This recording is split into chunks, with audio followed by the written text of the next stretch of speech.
Students, आज हम lesson number 12 पूर्ण प्रतियोगिता में बाजार संतुलन इसको हम शुरू करेंगे। तो इसमें जो है वो हम पहले देख चुके हैं कि बाजार संतुलन या संतुलन कीमत क्या होती है और उसका निर्धारण कैसे होता है। आज हम देखेंगे कि जो ये संतुलन कीमत है इसके ऊपर प्रभाव कैसे पड़ता है, संतुलन कीमत प्रभावित कैसे होती है, कौन से तत्व हैं जो संतुलन कीमत को प्रभावित करते हैं। दो तत्व हैं जो संतुलन कीमत को प्रभावित करते हैं। सबसे पहला तत्व आता है मांग में परिवर्तन, कि अगर वस्तु की मांग में परिवर्तन होता है तो संतुलन कीमत प्रभावित होती है। अब मांग में परिवर्तन दो प्रकार का होता है। पहला मांग में परिवर्तन आता है क्या, मांग में वृद्धि, उससे परिवर्तन आता है। दूसरा आता है क्या, मांग में कमी। तो ये दो तत्व हैं, मांग में वृद्धि, मांग में कमी, जिससे मांग में परिवर्तन होता है और संतुलन कीमत प्रभावित होती है। दूसरा जो फैक्टर है वो है पूर्ति में परिवर्तन, कि अगर पूर्ति में परिवर्तन होता है तो भी संतुलन कीमत प्रभावित होती है। अब पूर्ति में भी परिवर्तन दो प्रकार का है। कौन सा? पहला है पूर्ति में वृद्धि और दूसरा आता है क्या, पूर्ति में कमी। तो इस तरह से पूर्ति में वृद्धि, पूर्ति में कमी संतुलन कीमत को प्रभावित करती है। तो आज हमने यही देखना है कि कैसे मांग में वृद्धि, मांग में कमी करके संतुलन कीमत प्रभावित होती है, फिर पूर्ति में वृद्धि, पूर्ति में कमी करके संतुलन कीमत जो है वो प्रभावित होती है। अब इसके लिए हम जो है पहले मेन पॉइंट बनाएंगे। मेन पॉइंट क्या बनेगा? जो ऊपर हेड पॉइंट बनेगा वही क्वेश्चन के रूप में आ सकता है। क्या है? जब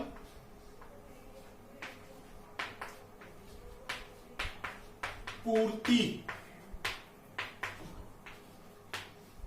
स्थिर हो, जब पूर्ति स्थिर हो,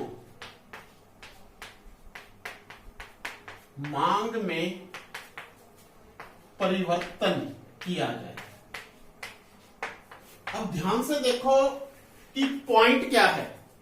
पूर्ति स्थिर है, पूर्ति को हमने स्थिर रखना है। पूर्ति में कोई परिवर्तन नहीं होगा, परिवर्तन होगा केवल किसमें? मांग में। और मांग में परिवर्तन दो प्रकार से होगा। पहला मांग में परिवर्तन होगा मांग में वृद्धि, और दूसरा जो परिवर्तन होगा वो होगा मांग में कमी। तो पहले मांग में वृद्धि कैसे? डायग्राम, सीधा डायग्राम बनेगा और डायग्राम से ही शो होगा कि कैसे जो है वो संतुलन कीमत जो है वो प्रभावित होती है। अब इसके लिए वाई एक्सिस पे कीमत और एक्स एक्सिस पे क्या आ जाएगा? यहां मात्रा। अब यहां पर पूर्ति स्थिर है, पूर्ति स्थिर है तो इसका मतलब क्या है कि पूर्ति वक्र जो है वो इस प्रकार का बनेगा। ये पूर्ति वक्र होगा। जब पूर्ति वक्र इस प्रकार से बनता है दैट इज पूर्ति स्थिर है। मांग वक्र वैसे ही हमने बनाना है, ये डीडी मांग वक्र है। अब दोनों यहां पर एक दूसरे को काटते हैं, जो कि क्या बनता है? संतुलन बिंदु। ये संतुलन बिंदु है। बताया था तुम्हें कि मांग वक्र और पूर्ति वक्र जहां काटेंगे वो संतुलन बिंदु है। और इस संतुलन बिंदु पर जो संतुलन कीमत है वो ओपी है और जो संतुलन मात्रा है वो ओक्यू है। अब मांग में वृद्धि करनी, पूर्ति स्थिर है, ये पूर्ति स्थिर रहेगी, मांग में वृद्धि करनी है। और मांग में जब वृद्धि होती है तो मांग वक्र ऊपर की ओर, अप साइड, ऊपर की ओर शिफ्ट होता है और नया वक्र बनेगा इस प्रकार से, क्या, D1 D1, ये नया वक्र बनेगा और ये नया वक्र D1 D1 SS पूर्ति वक्र को यहां काट रहा है नए संतुलन बिंदु E1 पर। इस बिंदु पर संतुलन कीमत OP से बढ़कर OP1 हो जाती है और जो संतुलन मात्रा है वो OQ से बढ़कर OQ1 हो जाती है। तो प्रभाव क्या पड़ा? ये प्रभाव है जो हमें नजर आ रहा है कि जब पूर्ति स्थिर है, मांग में वृद्धि होती है तो संतुलन कीमत OP से बढ़कर OP1 होती है और संतुलन मात्रा OQ से बढ़कर OQ1 हो जाती है। ये प्रभाव हमने वहां पर लिखना है, इस तरह से डायग्राम बनाना है और इसको एक्सप्लेन करना है। अब बात करते हैं हम मांग में कमी की। तो मांग में कमी किस तरह से दिखानी है, सब डायग्राम्स के थ्रू हमने इसको एक्सप्लेन करना है। अब यहां पर y एक्सिस पे वही प्राइस, कीमत और यहां पर मात्रा, ये वाली। अब पूर्ति वक्र वैसे ही SS स्थिर है, मांग वक्र DD ये बनेगा, दोनों यहां पर काट रहे हैं, संतुलन बिंदु बनेगा E। इस संतुलन बिंदु E के ऊपर जो कीमत है वो OP है और जो मात्रा है वो क्या है, संतुलन मात्रा OQ है। अब मांग में कमी, पूर्ति स्थिर है, मांग में कमी हो रही है, तो मांग में कमी हो रही है तो मांग में जब भी कमी होती है मांग वक्र क्या होता है, नीचे की ओर शिफ्ट होता है। ये जो एरो हैं, एरो हमें बता रहे हैं दोनों की मांग वक्र नीचे की ओर शिफ्ट हुआ है, नया वक्र बना है D2 D2। अगर हम इसको D1 D1 दे रहे हैं तो इसको D2 D2 देंगे, जो कि SS पूर्ति वक्र को नए संतुलन बिंदु E2 के ऊपर काटता है। इस E2 के ऊपर संतुलन कीमत OP से घटकर OP2 हो जाती है और मात्रा भी OQ से घटकर OQ2 हो जाती है। अर्थात मांग में कमी होने से संतुलन कीमत घटती है और मात्रा भी क्या है, घटती है। तो यहां पर एक पॉइंट हमारा ये कंप्लीट हो जाता है कि जब पूर्ति स्थिर है मांग में परिवर्तन किया जाए। अब स्थिति जो है और बदलेगी, क्या आएगी? अब यहां पर ध्यान से देखो,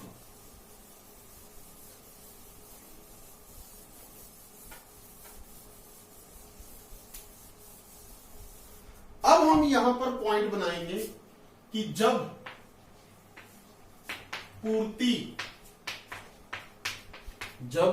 पूर्ति पूर्णतः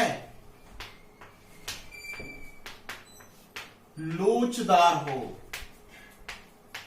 पूर्णतः लोचदार मतलब पूर्ति स्थिर की जगह पूर्णतः लोचदार हो गया है, मांग में परिवर्तन,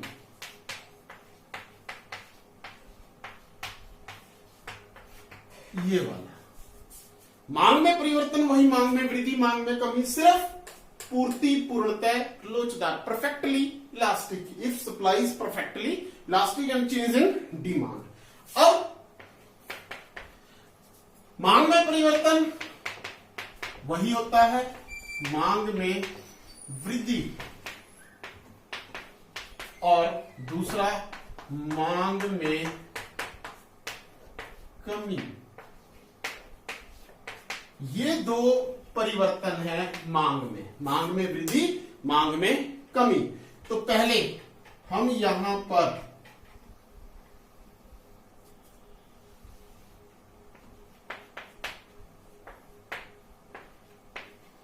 मांग में वृद्धि y एक्सिस पे, कीमत x एक्सिस पे, क्वांटिटी या मात्रा जिसको बोलते हैं।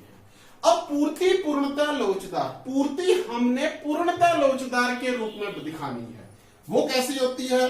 ये वाला, जब वक्र पूर्ति का इस प्रकार से हो एक्स एक्सिस के समानांतर, हम उसको कहते हैं कि पूर्ति क्या है, पूर्णतः लोचदार है। मांग वैसे ही नेगेटिव स्लोप की बनेगी, ये वाली। दोनों वक्र यहां काट रहे हैं एक दूसरे को, संतुलन बिंदु ई। इस संतुलन बिंदु ई पर संतुलन कीमत ओपी, और यहां पर जो संतुलन मात्रा है वो क्या होगी, ओ क्यू होगी। अब मांग में वृद्धि, मांग में वृद्धि तो मांग वक्र ऊपर की ओर चला गया, शिफ्ट कर गया इस तरह से, नया वक्र बना, कौन सा, D1 D1। ये जो नया वक्र D1 D1 है, ये SS पूर्ति वक्र को यहां काट रहा है, जिसको हम कहेंगे नया संतुलन बिंदु E1। अब इस E1 से क्या पता चल रहा है कि संतुलन कीमत तो पहले समान OP ही है, लेकिन जो संतुलन मात्रा है वो OQ से बढ़कर OQ1 हो जाती है। मतलब कि जब पूर्ति पूर्णतः लोचदार है, मांग में वृद्धि होती है, तो उस स्थिति में संतुलन कीमत OP ही रहती है, कोई प्रभाव नहीं पड़ता, लेकिन संतुलन मात्रा OQ से बढ़कर OQ1 हो जाती है। अब मांग में कमी, अब मांग में कमी में क्या करेंगे, यहां पर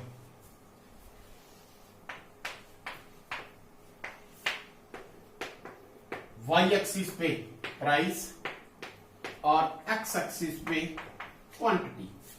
पूर्ति पूर्णतः लोचदार, ये वक्र बनेगा। मांग वक्र बिल्कुल वैसे ही डीडी मांग वक्र है, और ये एसएस पूर्ति वक्र को यहां संतुलन बिंदु ई पर काट रहा है, जिस पर संतुलन कीमत ओपी है और जो संतुलन मात्रा है वो ओके होती है। अब मांग में कमी, मांग में कमी का मतलब क्या है, मांग में कमी का मतलब यह है कि मांग वक्र नीचे की ओर शिफ्ट होता है, नया वक्र बनता है D2 D2, वृद्धि में 1, कमी में 2।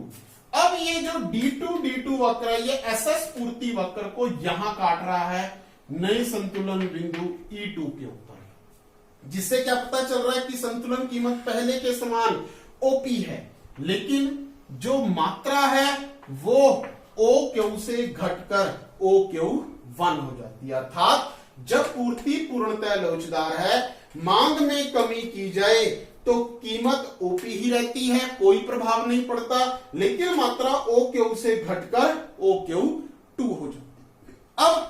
अब आता है, हम इसमें चेंज कर रहे हैं, क्या चेंज कर रहे हैं,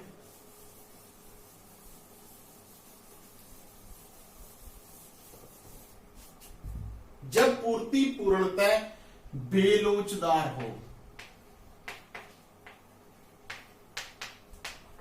जब पूर्ति पूर्णतः बेलोचदार, अब लोचदार की जगह बेलोचदार, परफेक्टली इनइलास्टिक, और मांग में वृद्धि, मांग में कमी की जाए, ये भी हम डायग्राम के द्वारा ही देखेंगे। अब वैसे ही y एक्सिस पे जो है वो कीमत, और x एक्सिस पे क्या होगा, मात्रा होगी। अब यहां पर पूर्ति पूर्णतः बेलोचदार, मतलब वक्र इस तरह से सीधी खड़ी रेखा के रूप में होगा, यह होता है पूर्ति पूर्णतः बेलोचदार। मांग वक्र वही होगा DD, जो कि दोनों एक दूसरे को यहां काट रहे हैं संतुलन बिंदु E के ऊपर। इस बिंदु पर संतुलन कीमत OP है और संतुलन मात्रा कितनी है, OQ है।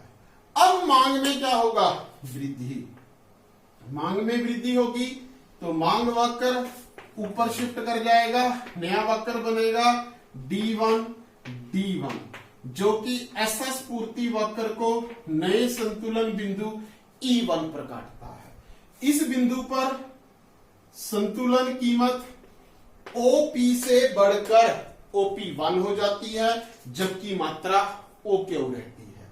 मतलब पूर्ति पूर्णतः बेलोचदार हो, मांग में वृद्धि हो तो संतुलन कीमत OP से बढ़कर OP1 होती है, संतुलन कीमत बढ़ती है लेकिन मात्रा ओ क्यू रहती है, उसके ऊपर कोई प्रभाव नहीं पड़ता।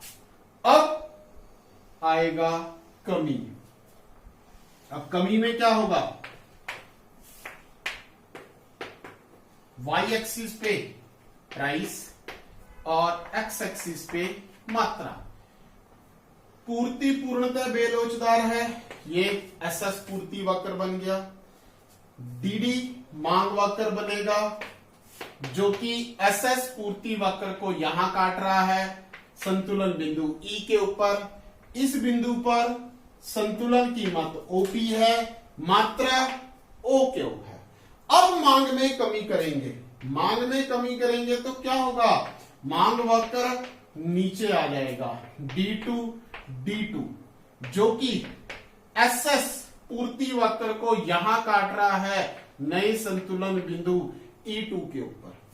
इस बिंदु पर संतुलन कीमत OP से घटकर OP2 हो जाती है जबकि मात्रा O क्यू रहती है। अर्थात जब पूर्ति पूर्णतः बेलोचदार है, मांग में कमी की जाए तो नया मांग वक्र जो है यह दर्शाता है कि संतुलन कीमत ओपी से घटकर OP2 होती है लेकिन मात्रा स्थिर रहती है, मात्रा के ऊपर कोई प्रभाव नहीं पड़ता।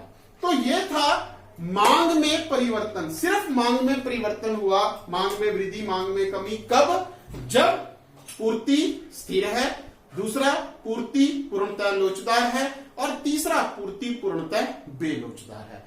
अब हम करेंगे पूर्ति में परिवर्तन। तो पूर्ति में परिवर्तन किस प्रकार से होता है, तो पूर्ति में जो परिवर्तन है वो भी पूर्ति में वृद्धि और पूर्ति में कमी के रूप में होता है। अब स्थिति क्या होगी, यहां पर हम लिखेंगे जब मांग क्या हो, स्थिर हो। जब मांग स्थिर हो, पूर्ति में परिवर्तन किया जाए। मतलब अब मांग स्थिर है और पूर्ति में क्या होगा, परिवर्तन होगा, उल्टा होगा। मतलब मांग की जगह पूर्ति आ गया, पूर्ति की जगह मांग आ गया। बिंदु ए क्या, पूर्ति में वृद्धि, दूसरा पूर्ति में कमी, ये आएगा। ठीक, अब डायग्राम के थ्रू हर चीज डायग्राम से ही शो होगी, इसलिए डायग्राम्स की प्रैक्टिस करना अनिवार्य है, जरूरी है। वाई एक्सिस पे कीमत, एक्स एक्सिस पे मात्रा। ठीक है, मांग स्थिर है। जब हम मांग वक्र इस तरह से बनाते हैं इसका मतलब है मांग स्थिर, ये मांग स्थिर है। पूर्ति ये वक्र है, दोनों यहां काट रहे हैं संतुलन बिंदु ई। इस संतुलन बिंदु पर संतुलन कीमत ओपी है जबकि संतुलन मात्रा क्या है, ओ क्यू है। अब पूर्ति में वृद्धि, तो याद होगा मैंने बताया था कि जब भी पूर्ति में वृद्धि होती है पूर्ति वक्र नीचे की ओर शिफ्ट करता है। ध्यान रखना, मांग में वृद्धि होती थी, मांग वक्र ऊपर की ओर शिफ्ट करता था। पूर्ति में वृद्धि होती है, पूर्ति वक्र नीचे की ओर शिफ्ट करता है। नया वक्र बनता है क्या, S1 S1, ये वक्र बनता है जो कि डीडी मांग वक्र को यहां पर नए संतुलन बिंदु E1 के ऊपर काट रहा है। इस E1 संतुलन बिंदु के ऊपर संतुलन कीमत OP से घटकर OP1 हो जाती है जबकि संतुलन मात्रा OQ से बढ़कर OQ1 होती है। मतलब जब मांग स्थिर हो, पूर्ति में वृद्धि की जाए तो पूर्ति वक्र नीचे खिसकता है जिससे कीमत कम होती है, OP से कम होकर OP1 और मात्रा बढ़ती है OQ से बढ़कर OQ1। अब ये आएगा, मतलब पूर्ति में कमी। पूर्ति में कमी, यहां पर प्राइस और ये होगा क्वांटिटी। मतलब डीडी मांग वक्र जो कि बता रहा है कि मांग क्या है, स्थिर है, और पूर्ति ये आएगा एसएस जो कि यहां पर काट रहा है, संतुलन बिंदु ई है। इस ई बिंदु के ऊपर संतुलन कीमत ओपी है और जो संतुलन मात्रा है वो ओ क्यू है। अब पूर्ति में कमी होगी तो पूर्ति वक्र ऊपर की ओर शिफ्ट होगा। मांग में कमी होती थी नीचे की ओर शिफ्ट होता था, पूर्ति में कमी होगी तो ऊपर की ओर शिफ्ट होगा। नया वक्र बनेगा S2 S2। ये एरो से शो करना है कि ये ऊपर की ओर जा रहा है, जो कि डीडी मांग वक्र को नए संतुलन बिंदु E2 के ऊपर काट रहा है। इस बिंदु के ऊपर संतुलन कीमत OP से बढ़कर OP2 हो जाती है, जबकि संतुलन मात्रा OQ से घटकर OQ2 हो जाती है। मतलब पूर्ति स्थिर है, मांग स्थिर है, पूर्ति में कमी है, तो संतुलन कीमत OP से बढ़कर OP2, जबकि मात्रा OQ से घटकर OQ2 हो जाती है। तो ये थी स्थिति जब मांग स्थिर हो। अब मैं यहां पर चेंज कर रहा हूं, क्या, जब मांग क्या है, पूर्णतः लोचदार, क्या है, पूर्णतः लोचदार हो।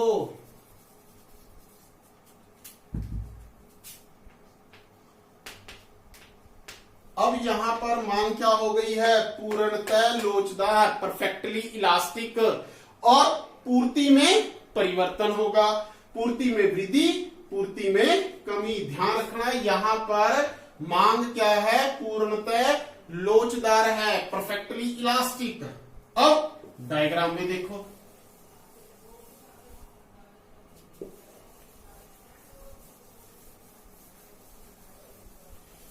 कैसे देखेंगे,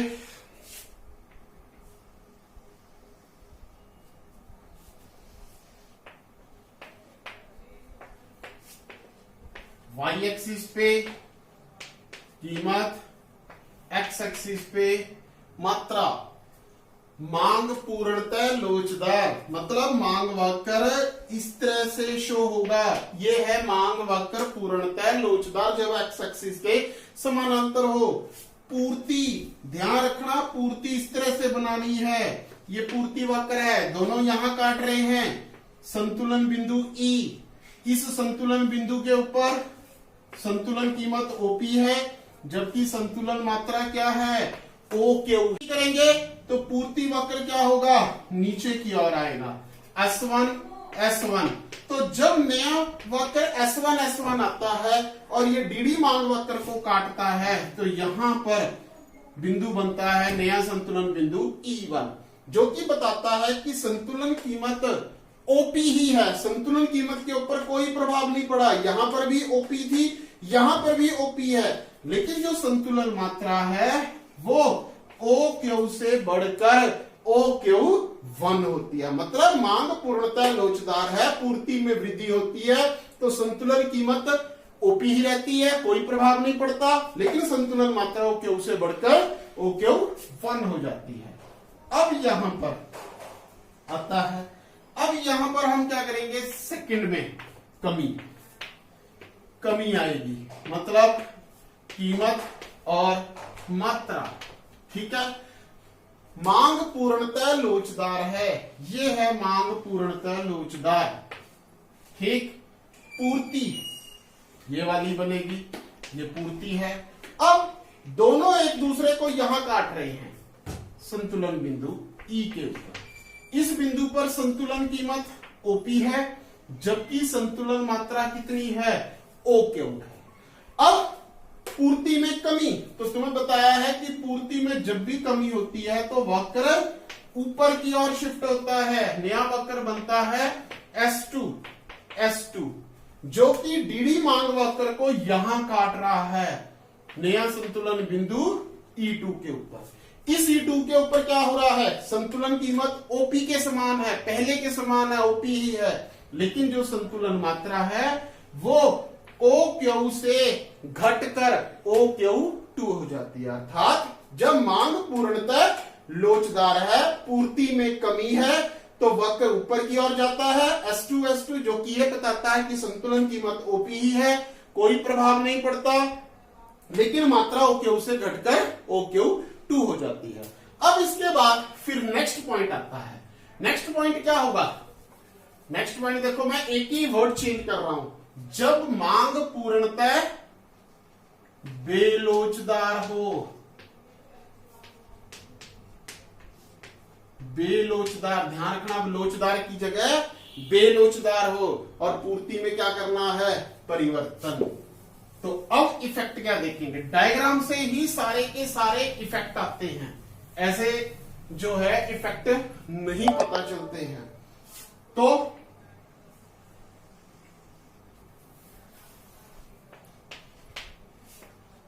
वाई एक्सिस पे कीमत और एक्स एक्सिस पे क्या होगा, मात्रा होगी। मांग पूर्णतः बेलोचदार, बेलोचदार का मतलब वक्र इस तरह से बनेगा। जब वक्र ऐसे होगा खड़ी रेखा के रूप में, तो वो है मांग पूर्णतः बेलोचदार। अब यहां पर जो है पूर्ति वक्र, ध्यान रखना, पूर्ति वक्र इस प्रकार से बनेगा, जो कि यहां काट रहा है संतुलन बिंदु E के ऊपर। इस बिंदु पर संतुलन कीमत क्या होगी, OP होगी, जबकि मात्रा OQ होगी। अब पूर्ति में क्या होगा, वृद्धि, पूर्ति में वृद्धि होगी तो वक्र नीचे चला जाएगा, शिफ्ट कर जाएगा, S1 और ये वक्र जो है यहां काटेगा DD मांग वक्र को, और यहां काट रहा है तो नया संतुलन बिंदु E1।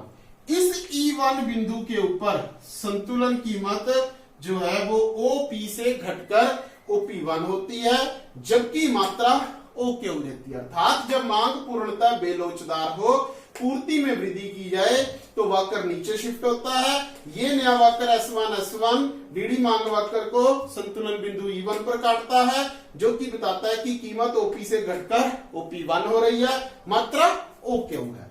अब आता है पूर्ति में कमी। तो पूर्ति में जो कमी है,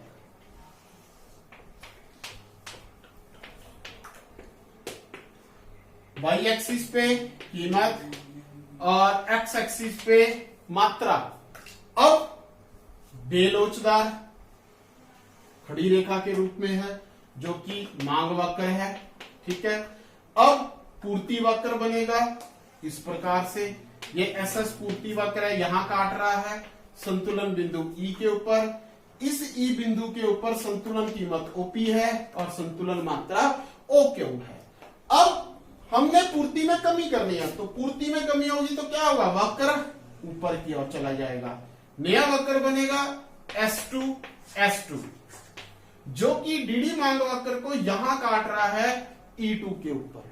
इस E2 के ऊपर क्या पता चल रहा है कि कीमत OP से बढ़कर OP2 हो गई है, जबकि मात्रा OQ रहती है। अर्थात जब मांग पूर्णतः बेलोचदार है, पूर्ति में कमी की जाए, तो वक्र ऊपर की ओर शिफ्ट होता है, नया वक्र S2 बनता है, जो कि DD मांग वक्र को E2 पर काटता है, जिससे ये ज्ञात होता है कि कीमत OP से बढ़कर OP2 हो जाती है, जबकि मात्रा OQ रहती है, मात्रा के ऊपर कोई प्रभाव नहीं पड़ता है।